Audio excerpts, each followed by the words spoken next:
कमल हासन के बयान पर क्यों मचा हल्ला? ठग लाइफ के फाड़े पोस्टर, फिल्म बैन की मांग। तमिल कन्नड़ भाषा पर कैसा मचा बवाल? दक्षिण भारत के मशहूर अभिनेता और राजनेता कमल हासन एक बार फिर विवादों में घिर गए। अपनी आने वाली फिल्म ठग लाइफ की प्रमोशन के दौरान उन्होंने कन्नड़ भाषा को लेकर एक टिप्पणी की, जिसे कई राजनीतिक दलों और भाषा समर्थकों ने अपमानजनक बताया। इस विवाद ने तमिल और कन्नड़ भाषाई रिश्तों पर नई बहस छेड़ दी, जिसमें राजनीतिक रंग भी गहरा गया। प्रेस इवेंट के दौरान कमल हासन ने अपनी स्पीच की शुरुआत उइरे उरावे तमीज कहकर की, जिसका अर्थ है मेरा जीवन और मेरा परिवार तमिल है। इसके बाद उन्होंने कन्नड़ अभिनेता शिवराज कुमार की ओर इशारा करते हुए कहा, आपकी भाषा कन्नड़ भी हमारी तमिल से पैदा हुई, इसीलिए आप मेरे परिवार का हिस्सा हैं। यही बयान अब विवादों के केंद्र में आ गया है। भारतीय जनता पार्टी ने इसे कर्नाटक और कन्नड़ भाषा का अपमान बताया और कमल हासन से सार्वजनिक रूप से माफी की मांग की। भाजपा प्रदेश अध्यक्ष विजेंद्र येदियुरप्पा ने तीखी प्रतिक्रिया देते हुए कहा कि किसी भाषा से प्रेम करना अच्छी बात है, लेकिन इसके लिए किसी दूसरी भाषा का अपमान करना अस्वीकार्य है।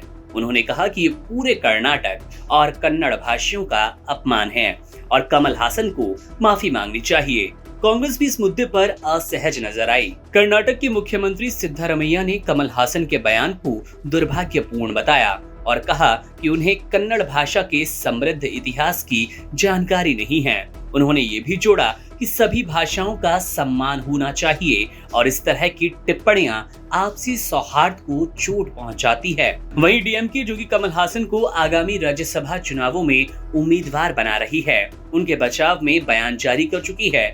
डीएमके प्रवक्ता टीकेएस एलनगोवन ने भाजपा पर हमला बोलते हुए कहा कि बीजेपी हर मुद्दे को विवाद में बदल देती है। उन्होंने कहा कि कमल हासन ने जो भी कहा वह किसी ऐतिहासिक संदर्भ में कहा गया होगा। उनका उद्देश्य किसी का अपमान करना नहीं। कमल हासन पहले भी त्रिभाषा फॉर्मूले के विरोध में अपनी राय जाहिर कर चुके हैं। भाषाई विविधता पर अपने स्पष्ट विचारों के लिए जाने जाते हैं, लेकिन इस बार उनका बयान राजनीतिक हलकों और सामाजिक संगठनों को रास नहीं आया। कई कन्नड़ समर्थक समूहों ने उनकी फिल्म ठग लाइफ के प्रचार और रिलीज का विरोध करने की भी चेतावनी दी।